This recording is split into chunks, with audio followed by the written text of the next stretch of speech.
Hello, beautiful people, and welcome back to another episode of Two Girls, One Doc. One Doc. It's your girl, BD. It's Four Ends, the foodie. Meow. Finally. I wasn't even planning on I don't know if launching is the right word, but yeah, launching this so early on. I just thought, I'll just leave it. But no, you guys can see the journey with me as I develop and get better. But I've started food, is blogging the right word? Because when I think of a blog, I think of a website and all of that. Is that what I do? Or Food content? I don't know, whatever I've started making food content. I'm sure maybe from the pod you would have gathered I'm very into food. So it's always been something I've loved. So yeah.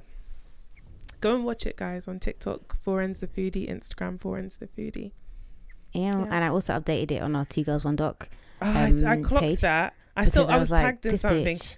No, because I changed my name, I thought it would automatically change. No, don't you know that when people say I comment and my at is bad bitch, if I change my name to that bad bitch, then it would it's no longer the old comment of bad bitch would still be there. Don't you remember when who was it? I feel like it was someone from Love and Hip Hop where they basically had another account that they were using to troll people, and then when they had kids they changed that account to be the kids account, but obviously all the comments were still on. I can't remember who it was, but I know what you're talking about. Crazy. But yeah, thank you for that one. Anyway,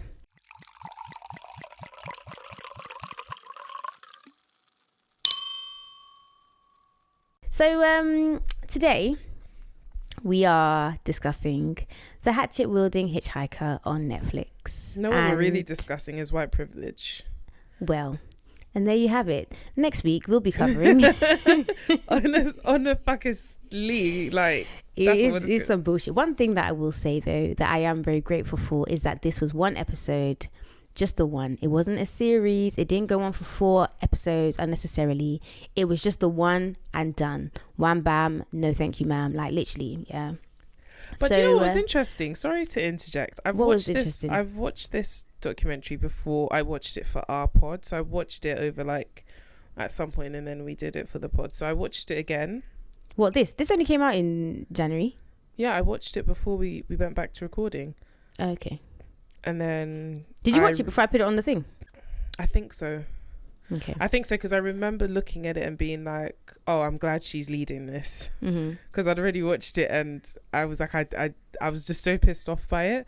So I watched it and then I was like, okay. And then I watched it this time on 1.5 for the purpose of the pod and making notes. I watched it on 1.5 and I fast forwarded bare. So basically it's an hour and 20 something minutes. Yeah. I watched it in maybe 50 minutes or 45. Yeah, I did it on 1.5. Yeah, but I fast forwarded because obviously I knew what was going to happen and I knew that this isn't stuff I need to write down. So again, it's just to show you that a lot of times with Netflix documentaries, there's a lot of shit there that just doesn't need to fucking be there.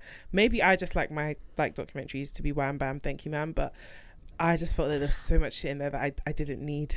Yeah, I don't think this is the worst case of Netflix wasting time that we've come across. But I think the subject matter and the themes was just annoying. So even if this documentary had been 45 minutes, it would have been 45 minutes of me being like, this is fucking dumb.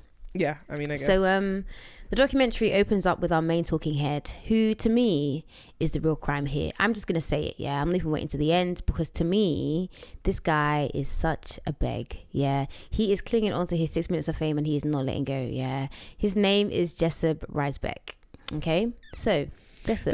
They do a pan of his backyard, as Americans would say, with the pool, and it just gave the energy, the way they the way they did it and what he was saying, because he was like, oh, this was my moment or something, this was my whatever.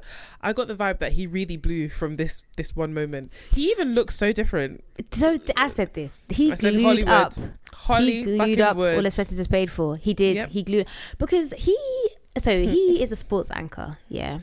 On February the 1st, 2013, when this all happens, he's a sports anchor. Okay, cool. However, there's not enough news journalists that day, so he has to go and cover this major story that breaks. Okay, this is the major story that breaks. This man has pinned another man, a black man, with his car and is shouting about how he hates black people and he's the real Jesus Christ and just chatting shit. Yeah, cool.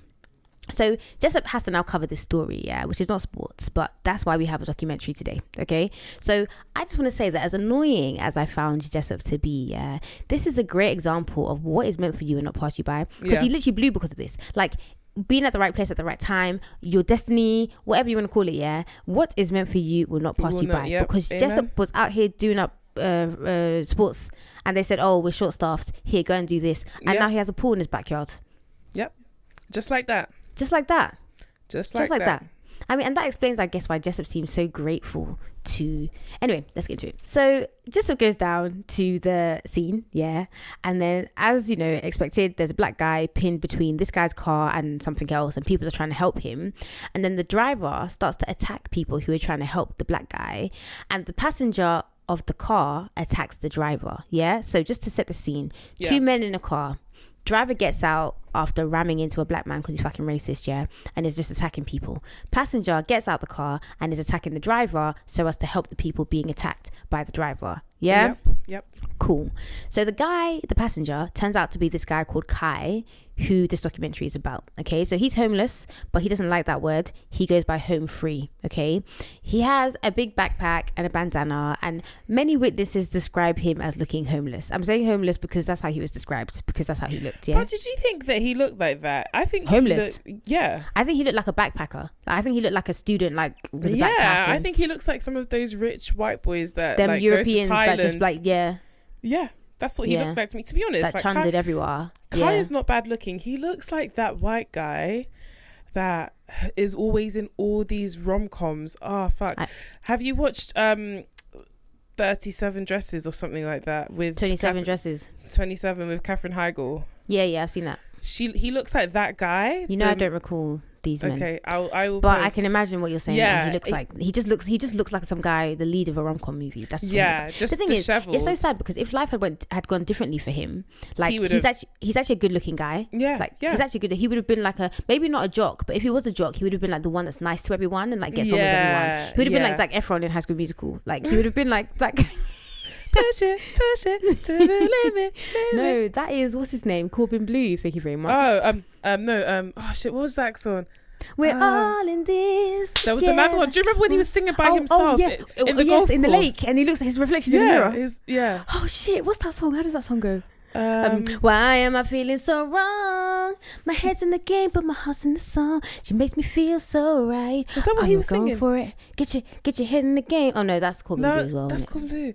No, that's Zac Efron, but I think we're just remembering Corbin Blue. No, it's he was, because Corbin Blue was singing to Zach to get his head in the game and stop singing and to play basket. Can you imagine the toss up between being a Glee nigger and playing basketball?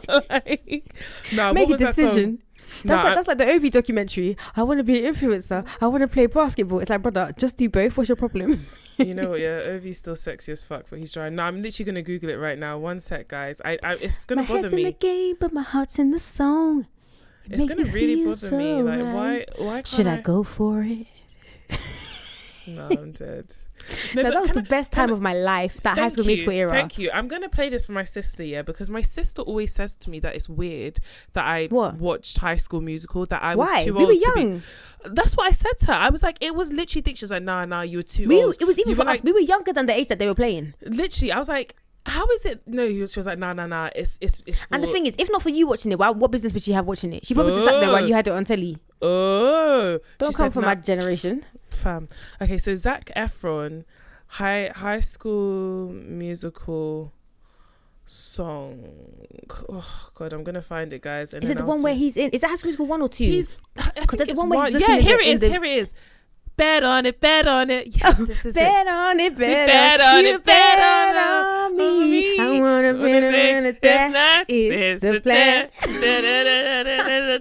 And he's like, today is the day. Oh, that's a cheat. I'm sorry, but kids were dramatic for nothing. Why was he singing in the golf course so angrily over? And his dad wasn't angry. Too. He was passionate. Okay, but he had a big decision to make. But his dad too. Let this boy sing if he wants to sing and play basketball. Whichever one works. Either way, he'll be good. He would have tired of one of them at some point. Exactly. So just let him do what he's doing. Everyone was acting like, if he plays basketball, then everyone was acting like, if he sings, then all his basketball skills will be taken over. No, but then what if the finals is the same day as the opening night? But but Gabriella too. Why do you want to sing in us, nigga? Please. No, I'm not trying to be funny. Please. Why do you want to sing it like? Please. That's why he was deciding. He said, oh, do I go for basketball? The girls will like me. Or do I go for what I really want, my heart, my soul? Sing my song. I'm dead. No, but Sharpay was the unsung hero of that whole... Sharpay was that bitch. And you know what? I want to apologize to her publicly, Sharpay. I'm so sorry because I didn't really fuck with you back in the day. I didn't. Yep. And it's only as I became older and wiser and realized the power of individuality and the villain story, that I appreciated you for who you are. The true villain was literally just Troy's dad. Like, Sharpay wasn't, sometimes Troy, because he wasn't even singing. So, that is... That part. That was a scandal, fam. A scandal. Literally, it was almost as scandalous as... Remember when Vanessa's nudes dropped? Yeah. It was shortly after that, her song, Baby, come back to me. Come back. Oh my God, is that her song? Do you know, that could have very easily been like an A-Marie song. Yep. But Disney Channel was actually that bitch. Like the middle of all their, they would have We had a really good time. Like if I had to go back to a time in life, I would go back to that time because all we had to worry about was just learning fucking High School Musical routines. Yeah, that was it. And when the next one's gonna come out. And then we still had Trouble. Remember Trouble? We still had Trouble. Nah, I'm sorry guys. I'm sorry, but like I feel when I look at my sisters, I feel so sorry for them. Yeah, even music wise, what do they have? We had the best music. We had the best. We even had Destiny Child, Bills. We had all the iterations of Destiny Child. Okay. So, wow, good trip really down memory. How did we get here? We got here because we were talking about how Kai looks like. Yeah, Kai could have played Troy Bolton. He could have done it. And you know what? He could actually sing as well, and he could play guitar. So he would have done a much better job than Zach. So you wouldn't have needed a voiceover. Exactly. There you go. Exactly. So Jessup goes to interview Kai. Yeah. Sorry. Jessup is such a like. Listen, Mormon, I was gonna let it go. Latter-day Saints church going name. Like he's definitely from Utah. Like he is. Yeah. Okay. He is. I just want to make sure descendants are all in the same. I said, you know what? I'm not even going to address that one because that one speaks for itself. But yeah, Jessup, he goes. Jessup goes. That. Just say Jess, because if you keep saying Jessup, I'm not gonna be serious about this. Jessie, baby, Jessie Fizzle, Jessie. Sierra. This beat is automatic, supersonic hip. Funky fresh. Nah. Okay, no, let's be serious. I wish you guys could see. I wish this was a visual medium. No, do you know? I just remember about that that video is that she did that dance where she did like this. Yeah. Hey, Cece, baby. That's when they were saying that she's trans. No, I'm sorry. Like, we actually, do you remember that rumor? And it was it wasn't she was trans. It was that she was a hermaphrodite. And someone even said to me, "Oh yeah, it's definitely true. Like her mum went on Oprah and said it." It was just and ridiculous. I remember just thinking when I heard she was going out with Bow Wow, I was like, "How is this working?" Yeah. Like, and then everyone was like, "Oh, Bow Wow's gay," but then it's like, how would even if she was a hermaphrodite, how would that make him gay? No, it's like 1 + 1 was like sandwich back then. Literally, it all made sense to us. To us, it made sense. But the thing is, to our credit, we were young, so it's kind of like actually for us to believe the bullshit. Like, okay, cool, we were young, we weren't even doing fucking GCSEs. Yeah, there were adults out here spreading shit. Big rumor. Do you remember the rumor that Usher and Beyonce were cousins? Yeah, I remember that rumor ever come to a primary school? Yeah, I remember that. Yeah, I remember that. And then everybody was like, I think when they did that song, Love in the Club, yeah. Everyone in my primary school was like, it's so gross. How can you be with your cousin like that? So everybody was like, oh, they're so weird, they're so strange. Like, yeah. That was a great song though. That was a great remix. That was just a great time. That's back then when they used to do remixes and it was like remade, like it was different. It was different with a video. Yeah, like, people appreciated. They put in work in the videos. Now it's just like any bish bash, like wham bam, thank you, ma'am. Yeah, wild. So it was Jessie, the best of times and the best of times. It was the best of times. Those were some good times. And I really do miss those times. I do. Yeah, me too. Here we are with Jessie. Jessie goes to get an interview with Kai, and he makes a point to say that Kai wanted to send a positive message right at the beginning of the interview, and he's doing the whole like, no matter who you are, what you've done, you deserve respect. And I think that this is part of why people found him to be so endearing, right? Yeah. And then he goes on to describe what happened. I look over, the guy's pinned there. Buddy gets out, and these two women are trying to help him. He runs up and he grabs one of them, man. Like a guy that big can snap a woman's neck like a pencil stick. So I fucking ran up behind him with the hatchet. Smash, smash, smash. Yeah. And he's like, smash, smash, smash.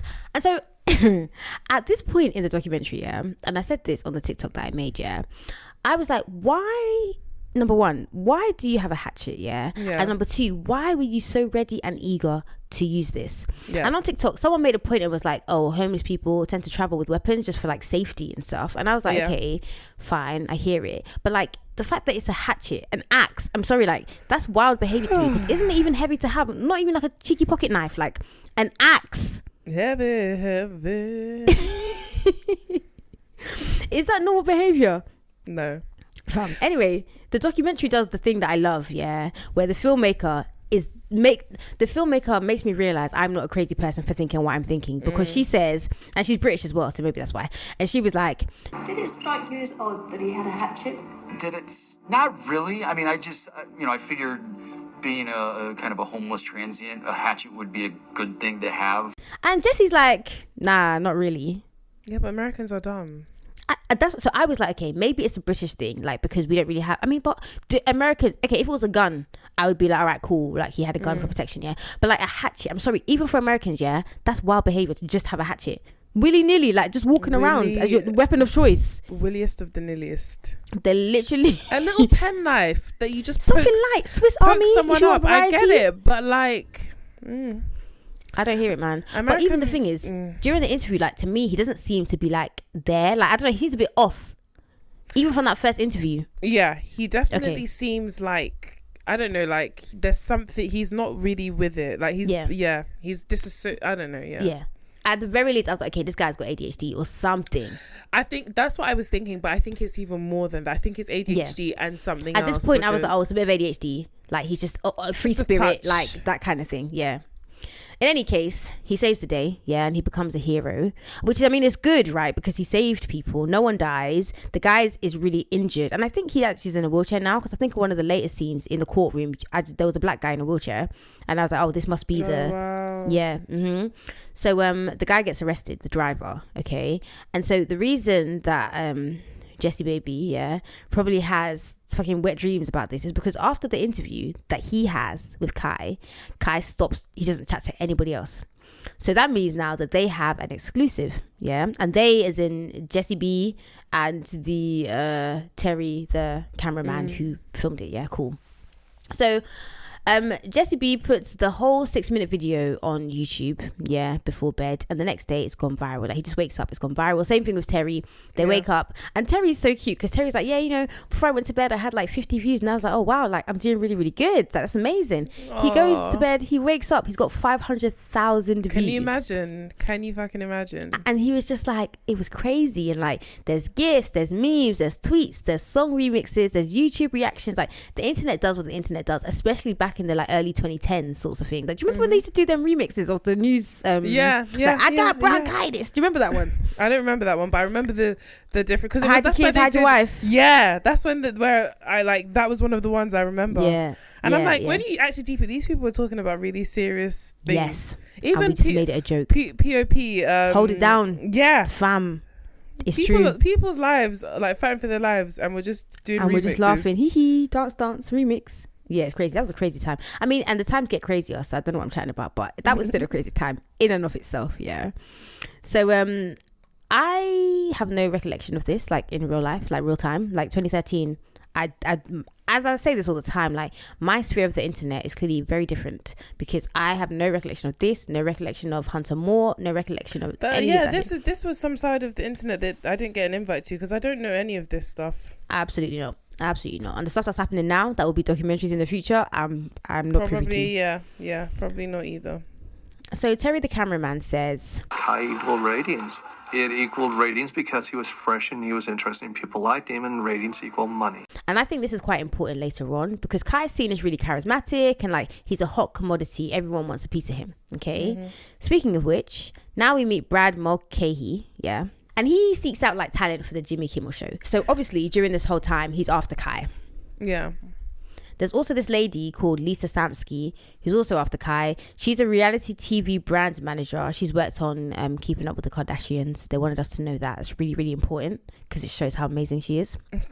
And everyone wants Kai. He has the it factor and they think he would make great TV, and they really want to give him his own show. Okay. When you think of how little it takes to get a reality TV show, it's so surprising to me that half of us don't have one.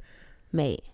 And also, guys, I want to say something that really bothers me about this whole documentary. I want to look at this situation, right, with Kai, and I want to change Kai's hue to like black. Right, and let's talk about what that would have looked like, because I'm not trying to make everything deep and racial, but for me it's all just like nothing is anything. It's all just a fucking joke. Like this is a guy who is, again, if you're homeless or home free, however you want to describe it, that is like not like something that you should be negatively judged on. But I just want to put it in context that like he's a homeless guy who hit somebody on the head with a hatchet, like who violently attacked another human being. Yeah, like there's so many different ways you could have like de-escalated that situation. It's wild. And he did it like 3 times, right? And from there, the like, because he said a few 1, 2, oh kumbaya, the world is so great, puppies and rainbows, now he's gone viral. So it's like, how can you see this person as non-threatening? Because they even tell us he hit the guy 3 times, like Foren said, twice with the back of the hatchet, so not the sharp bit, and then once with the sharp bit, and we see pictures of the damage. Literally, so if he had literally like hit brain matter, that guy could have died. And everybody's like, oh, this and that, he's so cute and stuff like that. Like, no, he's fucking not. He's absolutely not. His go-to was hatchet. Not even like you used the wood and like poked him or something. You literally. I'm sorry. I'm so sorry. Like, and that this is the to thing. me. This world is just a white man's world, because the fact that like you can make the decision, I guess he made some decision at some point to not like really conform to normal society, and then you made the decision to attack someone, but the world is still your oyster, because you could actually overnight become a millionaire. Jimmy Kimmel or Fallon or whichever one it was. Bro, like, get the fuck out. Wow. Don't tell Kim, please do not ever come and tell us we all have the same 24 hours in a day, because we don't. Thank you. So everyone is trying to find Kai because obviously they want to give him a show, but obviously he's home free, right? And this is where Jessie Baby, Jay Bizzle comes in. He is like the key to Kai. Everybody has to get to him to get to Kai, and he fucking loves it. He's lubed his cock up and he's like, yeah, I'm fucking everyone. He like, his dick is so hard he could chop wood with this shit. I'm telling you. I'm telling you. He loves it, Even him just thinking about it, the memory, he's getting hard. Yeah. He loves it, and so he's trying to move like an agent, like, because he's given like now is given like sports agent, him then is given like sports reporter intern, but he manages to get another interview with Kai. Oh, this is where I said that he's glued up. I can't lie, like, well done you, Jessie, like you glowed, you glowed up, you look good, you've taken care of yourself, your suit fits right, like, because another thing's that like he lost weight, but in the initial clips, he's wearing some like baggy t-shirt, like baggy trousers, everything was just so ill-fitting and untailored. I'm telling you, this is what I feel like I've said this on a podcast before. When your clothes fit, it changes everything. Trim, you're already on a 6. Smell good, okay, cool, now you're 7. There's only 3 more points to get, and what's that? Like, clothes and money. Cheeky personnel, charisma. Okay, I mean, I'm telling you, because ugly niggas get girls. Oh, of course, 100% without a shadow of a doubt. That's what I'm saying. So he really starts to take care of himself, but money talks, in it. I guess now he's got money and a pool in his backyard. So the second interview is quite enlightening, because this is when they start to realize that, okay, Kai's a bit of a loose cannon, So Jessup tells him of all the options that he has with TV shows, like, oh, this person wants to work with you, that person wants to give you a show, blah blah blah. And Kai's like, I want to just smoke weed, like, I'd rather just smoke weed. So Lisa Samsky, I mean, and you know what, he made an informed decision, innit? Cool. This is where they should have left it and been like, all right, cool, he's not on it, but they really wanted to force the thing. And again, there's a certain level of privilege. There's a reason why they're trying to force this thing. So Lisa, and greed as well on the parts of everybody involved.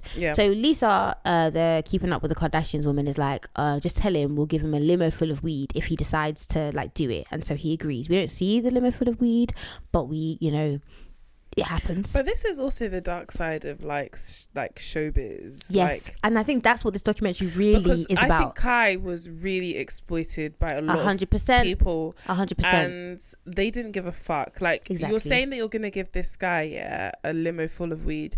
You don't know his you can clearly see something is off about Kai. Everyone can see this. Everybody agrees, even before shit gets super wild, that like something is like, you can see this guy's been through some shit. He's not all there. And you're like dragging him up just to get him on a show so you can get views, like, so you can make money. Yeah, no, it's weird. This is what I'm saying. Ultimately, as much as privilege is privilege, like ultimately that is one of the things at play here, because it's crazy. Like he can't fly to LA, and remember, this guy is like a nomad. Like he just is all over the country. Yeah. And he's not in LA when this all happens, so they can't fly him to LA because he doesn't have any form of ID. Yeah, because he's home free and blah blah blah.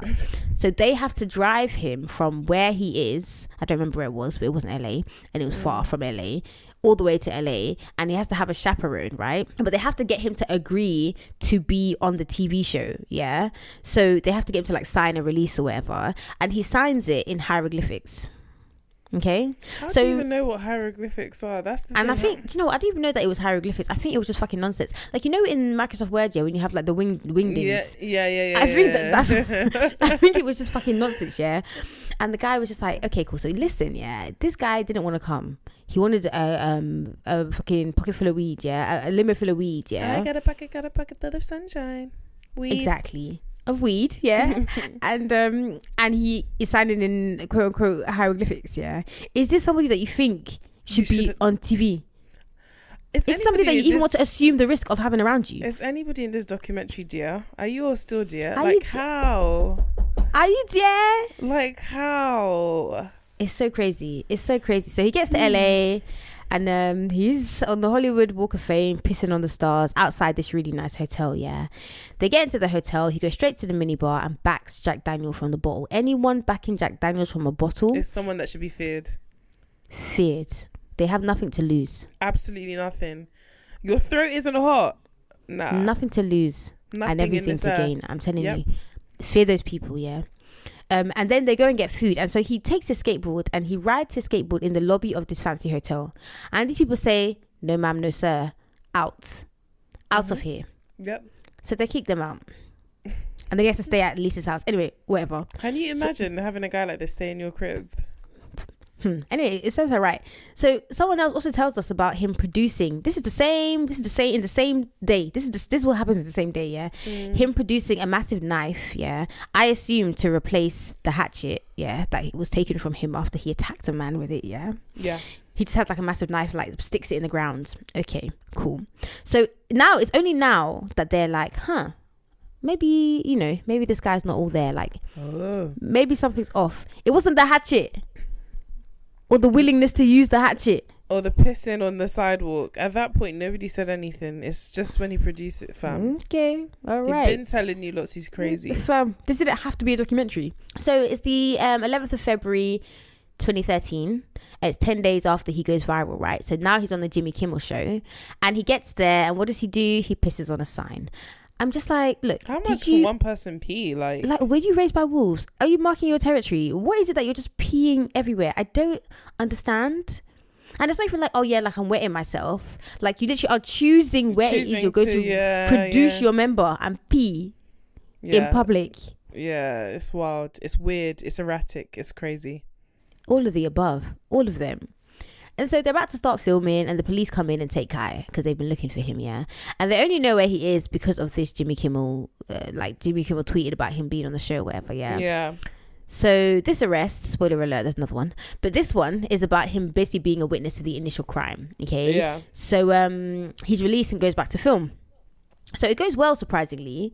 And Jimmy Kimmel, like, I have to rate him in this moment. Like, he does a really good job, like, keeping things on track. Yeah, because Kai's just chatting a bag of shit.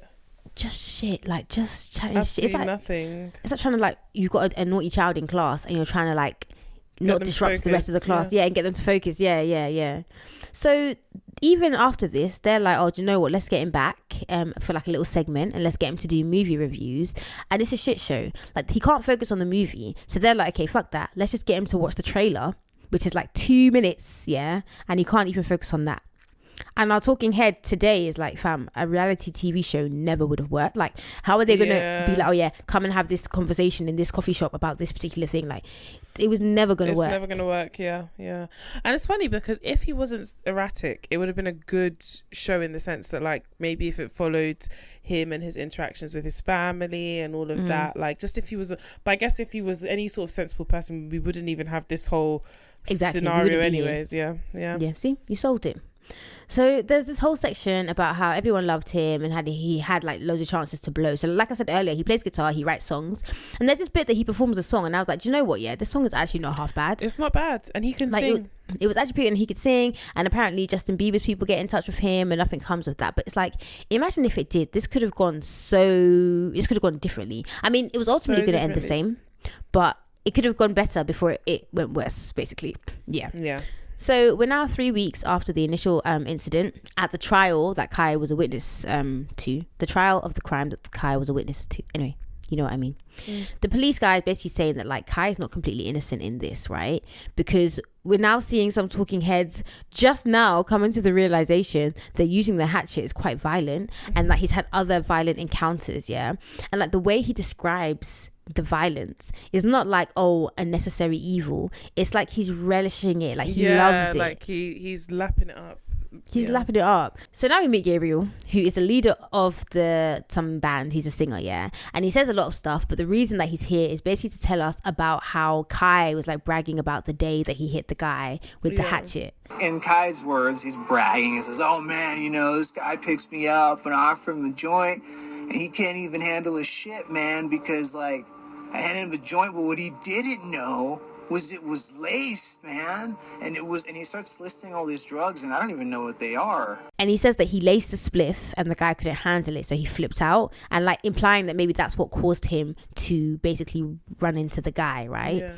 And just saying, oh, he can't handle his shit. Do you think so? My sister asked me this question, like, do I think someone is racist? Because we watched it together. Do I think someone is racist if they say racist things when they're like drugged? Yeah. And I'm still like, yeah, because even in the depths of alcohol doesn't cause racism. I mean, he was drugged with like hard drugs, but like even in the depths, but drugs don't cause racism, I guess. Like it's what you feel. Like how can it like drugs can cause maybe like drowsiness or like anger or like not even it doesn't even cause anger. It can just bring about that. I feel like as a normal person, a member of society, yeah, like you have a way of like you have inhibitions, right? So like you're limited by your inhibitions. Like I'm not gonna just go outside and scream. Yeah. Well, you know, I'm not going to. But if I'm on drugs or if I'm drunk, I might scream because now I've released my inhibitions. Feel the rain on your skin and that, yeah. So like then it's like, okay, cool, like. That you're maybe inhibited by the fact that society says racism is bad, so maybe you're not gonna run into a black guy because you've seen him. But now I'm on these drugs, quote unquote. We don't know if he was even on drugs. Nothing was found in the toxicology report. But then it's like, right, cool, I'm gonna. So yeah, I don't think that drugs cause racism. I think that they just allow you to be who you really want to be. Do you get what I mean? Yeah, I agree. So yeah, but yeah, so he's saying that, you know, Kai is basically bragging about, yeah, like he couldn't handle his shit. I gave him some like a spliff laced with some stuff, blah blah blah. And then Gabriel's basically saying like he basically started the fire, put it out, and now he's been seen as a hero. But like I say, like they didn't find anything in the toxicology report. So did this happen? Did it not? We will actually never know because Kai probably doesn't even know. Yeah, Gabriel comes across like a hater, I'm not gonna lie. Yeah, he doesn't. Also, I was like, why are you actually here? And they filmed him in a car. I was like, bro, like, they didn't even give you like a venue. They literally were like, I'll park up here and held the camera. A random clip of him like playing the guitar, and I'm sure he was like, listen, if you guys want me to do this, I need to get my music in here somehow. Yeah, it's true. Because yeah, honestly, and he was like, oh yeah, like I had to take a picture with him, and like, I didn't want it to be seen like. But I was, he like, looked very happy in that picture. That's what happens. That's what pictures. That's why he didn't want the picture out, because now we're saying, oh, you're pally with Kai, but that's not the only thing that Kai said. Yeah. And then he was talking about life and having a positive attitude, and you just got to go through, man, and it's very hippie. And then out of nowhere he said, unless some old man fucks you in the ass and you have to keep it real and take him out. And it was so bizarre. And then he, like a switch, went back to everything's fine, and everybody kind of just accepted that. And that was another one of those things where I thought, what just happened? Let's put a pin in that, okay? And now we're at the pin, okay? Because it's the 10th of May 2013, so this is like 3 months after he goes viral, okay? We learn about Kai being raped multiple times by different people at different times. So he talks about his childhood being really horrible, how he was locked in a room and he was abused. And then we meet his cousin, who was saying that he was kept at home and he was locked in a room. And this is where we kind of find out his name is Caleb and not Kai, right? He gets sent to a home for troubled teens. Like his childhood is a bit fucked, I can't lie, yeah. But then we meet his mum, Shirley, yeah. And Shirley's kind of like, oh, you know, he wasn't abused. And she says that she didn't lock him in a room, but then she kind of describes locking him in a room, because she basically's like, he was never locked in a room, but like sometimes I had to make sure he couldn't get out and like get in trouble and stuff. And I'm not gonna lie, like I think I understand what she was trying to say. I think that she did lock him in a room, but I think that what she was trying to say was that like he was just a crazy fucking child and he would get into everything, and I didn't want him to get hurt, and I didn't want to have to wake up so early to be around him all the time, so I locked him in this room so I know where he is and that he's safe. That's what I think she's saying. Do you know what? Yeah, maybe that is the case, and maybe that is what she's saying, but Shirley does herself no favors. I find her quite emotionally like void, and is it devoid? Defunct. Yeah. Void. Yeah. Void. I know what you're trying to say. Yeah, that's what I find her. And I also find her like, it's like I'm more inclined to believe Kai's version of things than hers, just because they were saying the same version of things essentially. No, I know, but her saying that, oh, I put him in a room like almost as a timeout because he was too erratic, is very different from what Kai was saying, in the sense that, oh, I was locked in a cage and forced to watch them like fuck, drink, all of this type of shit. That's wild. I mean, I think the truth is somewhere in the middle. It's somewhere in the middle, but I'm just saying that Shirley was not, she didn't come across as at all. I'm even surprised that she was there. Yeah, she came across really badly. Like she kind of came across like, I don't really give a fuck about this guy, but I'm just here to chat because you lots asked me to chat. That's the energy I got from her. I don't know if it was that. I don't know that she understands like the gravity of one, the situation, and two, like her being on the documentary. It just seemed to me like she just didn't really get it. Like to her it just didn't seem like a big deal, and I get how that can read as like, oh, she didn't care, but like I don't know, I just don't think that she like, I don't know if she herself is fully there. Do you know what I mean? Because it's in the blood. If I'm literally, one scene is the guy saying, yeah, he was locked in, and then she's like, oh no, like I didn't lock him in a room, but proceeds to describe locking someone in a room. Like, yeah, so I don't know what all of that is about, man. It was, I mean, they said that he was tested for like ADHD and stuff, but like there wasn't really any diagnosis, and I was like, oh, okay, like I get that, but it seemed like she didn't really know how to handle a possibly neurodivergent child, and she didn't do the best. Yeah, she didn't know. Yeah, and she felt like she probably was doing her best, but it wasn't. Yeah, it wasn't. I don't even think she took enough ownership for how like his childhood probably contributed. Like, yeah, and how he perceived his childhood too. Because I know sometimes like, cool, maybe like, you know, kids, whatever, but like, this is how I felt about it. Like, if I feel like I was neglected, yeah, and I feel like I was locked in a room because I was, how can you then tell me, no, I didn't lock you in a room, I just was locking the door to keep you safe? And the fact that he's like home free, quote unquote, whilst you live in a house is on its own is already a red flag. Like, yeah, but what you gonna do? Force him to stay? Lock him again in the room? But it just says to me, he obviously doesn't feel. He feels like being on the street. He'd rather be away. Yeah. And he was definitely locked in that room because now he doesn't want to be locked in anything. He doesn't even want to lock a door. He doesn't even want to lock a door to pee. He would rather pee outside. Something ain't right. Yeah, the mom's not innocent at all. So this whole documentary up until this point is about how lovable Kai is, right? And then it's like, maybe he's not who he thought he was. And now in the last 30 minutes of the documentary is like the crime, okay? So now we're in Clark, New Jersey. It's the 13th of May 2013, and Joseph Galfi is found murdered. Okay, Galfi. I'm gonna go Galfi. Yeah, Joseph Galfi. So he's in his 70s and he's a well-known attorney, right? One day he doesn't show up to work, and this is very unlike him. So his neighbor goes to his house and calls the police just to do a welfare check, yeah? And when they do this check, they discover Joseph Galfi in his room in a pool of blood. Nothing else is out of place.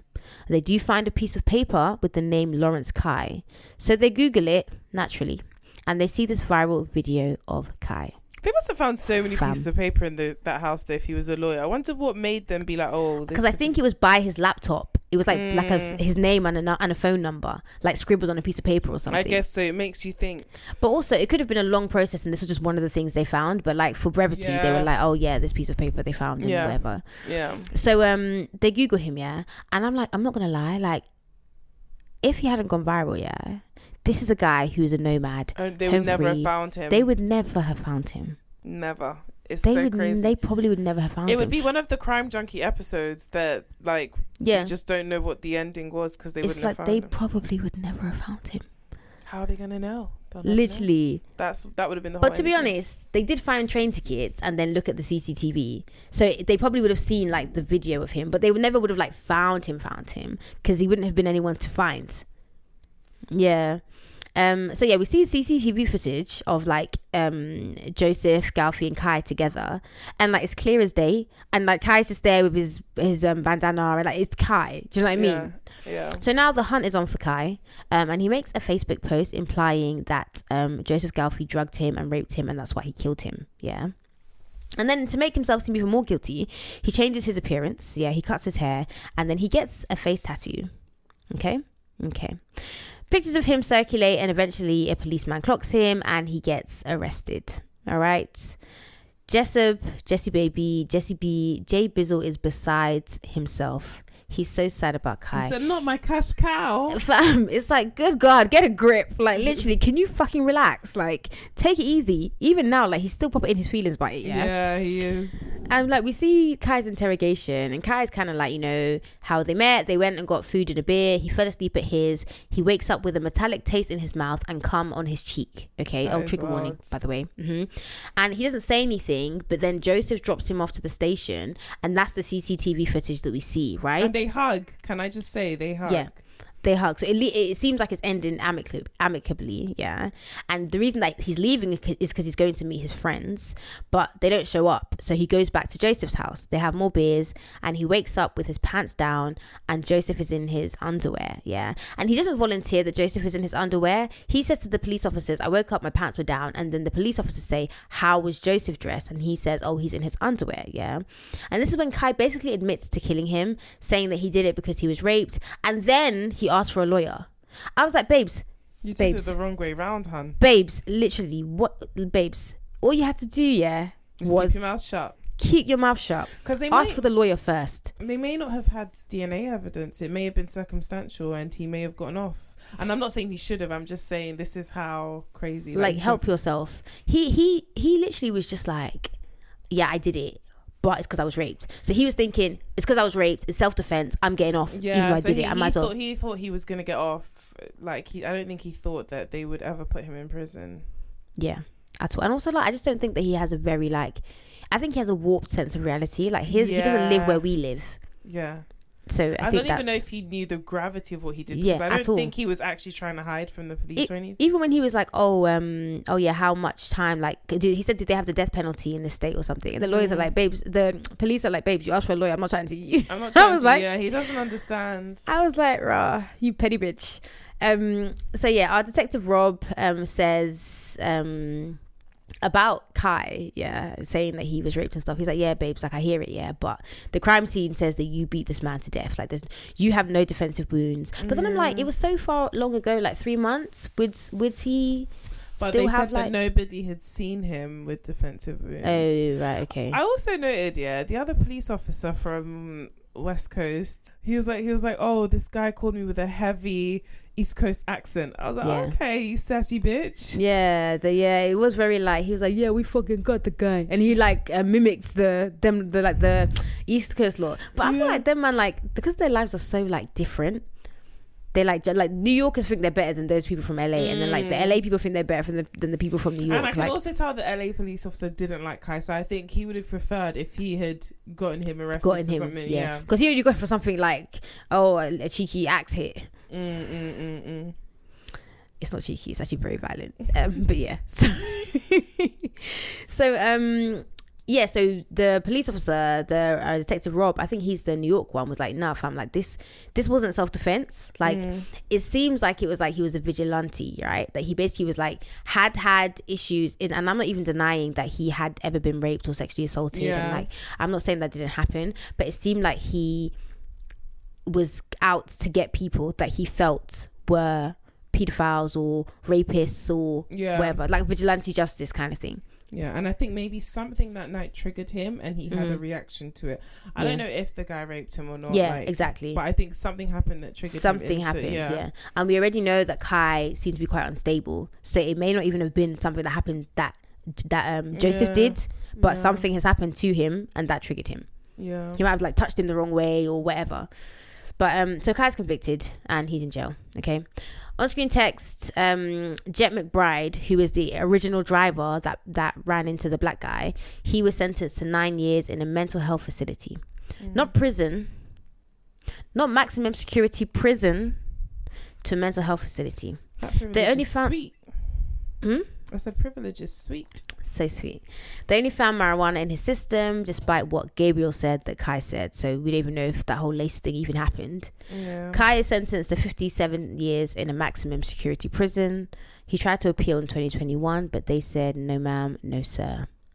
It's for the best. He always needed help. I mean, I don't know if the prison system helps, but he just he probably is hating it because he's actually like not even home free, like he is like confined. Caged. He's back in literally that cage. He said his he's literally locked up. They won't let him out, like literally, as in so that he cannot be doing well in there, man, at all. But yeah, I mean, this documentary is basically just coming to terms with Kai doing bad things. Really, that was it. Yeah, and everybody's all acting like, oh my gosh, like he did this thing, I had him in my house, and it's like, you lot's all fucking stupid, because exactly, from the time he hit someone on the head with a hatchet, like, why were you pursuing him? So you're to give him a platform. This is the thing with like stupid. everything having to be viral views these days. It's like everyone really wants to quickly like, oh, something's gone viral, let's get it. And then it's like no one's really looking for the well-being of that person or like how this is going to help you long term. Like this is just your 15 minutes of fame is so much shorter now. Yeah, it is. So you have to do more, mate, for less. Yeah. So now it's time for the real crime, I think, was the beard. Our segment where we focus on something during the documentary that may not be criminal, but we definitely consider to be a crime. I have 3. Okay, I'm gonna just say mine, Jessup. The name. 100%. The name. You can't call it. What does that mean? Okay, it's not his fault, but his parents, they should have done better. Either way, it's the crime. I mean, him himself, like he's just his dick riding and everything. Yeah, but that name, nah. Yeah, which is worse, the dick riding or the name. The name, because now you've called me Jessup. I have no choice but to become Mormon. Like if I was gonna be, what if I wanted to be Buddhist? What if I wanted to be something else? Now I have to be a Mormon. Yeah, then you'll change his name, innit? I mean, but now I have to be Mormon and have like, you know, if I want to be FLD, now I have to be FLDS. In fact, with that name, you have to be like fundamental, not just like, you know, the other ones. See, now you have to have 7 wives that you never wanted. Like, it's too much. You can't do that. Oh my God, not fundamental. Do you remember the episode of Marvin Kids and he's like, the mentals, because you'd be mental. Yeah. So mine, the real crime, I think, was the face tat. Very unnecessary, very ugly, very, very, very useless. Yeah. The real crime, I think, this is very specific. I don't know if you clocked it, but there's this clip where someone says, this made Kai an internet sensation. He became a huge hit. Or you should say a huge smash. Oh yeah.